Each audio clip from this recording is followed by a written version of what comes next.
Hello everyone.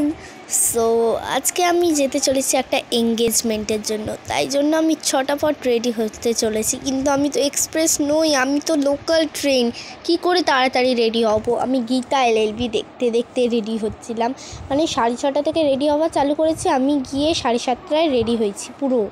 আর এটা হচ্ছে আমার ড্রেস, হোয়াইট কালারের, এঙ্গেজমেন্ট তো তাই হোয়াইট কালারে পরেছি। আর এটা আমি এখন ফ্রেশ করছি। আর আমার মেকআপটা ভালো হয়েছে কিনা একটু কমেন্ট করে জানিও প্লিজ গাইজ। আর আমি কানেরটা আর এই যে জুয়েলারিটা দেখছো, চেনটা, ওগুলো আমি কিনেছিলাম মেলা থেকে। সো আর নখ তো নেই, নখ চাপে কেটে দিয়েছি, স্কুলের চাপে। আর হাতে একটা ওয়াচ পরে নিয়েছিলাম। তো কেমন লাগছে কমেন্ট করে জানিও। হেয়ারটাও তো তারপরে আমরা অনেক দেরি করে প্রায় 8টার দিকে আমরা গিয়ে পৌঁছেছিলাম ওখানে, কারণ কি অনেক দেরি হয়ে গেছিলো।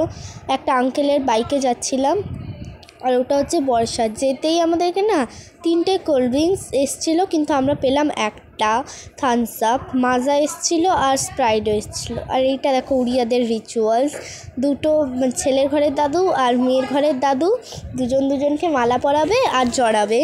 সো এটা হচ্ছে উড়িয়া দিদির বিয়ে, মানে আমরা গেছিলাম যে দিদিটার বিয়েতে। আর মেনুতে ছিল ছোলে ভাটোরে, নরম নরম রসগোল্লা, স্লাট, পোলাও আর মাটন। দারুণ হয়েছিল খেতে, আর রসগোল্লাগুলো এত নরম না কি বলবো। আর এটা হচ্ছে ব্রাইড, দেখো কি সুন্দর, কি মিষ্টি না দেখতে লাগছে।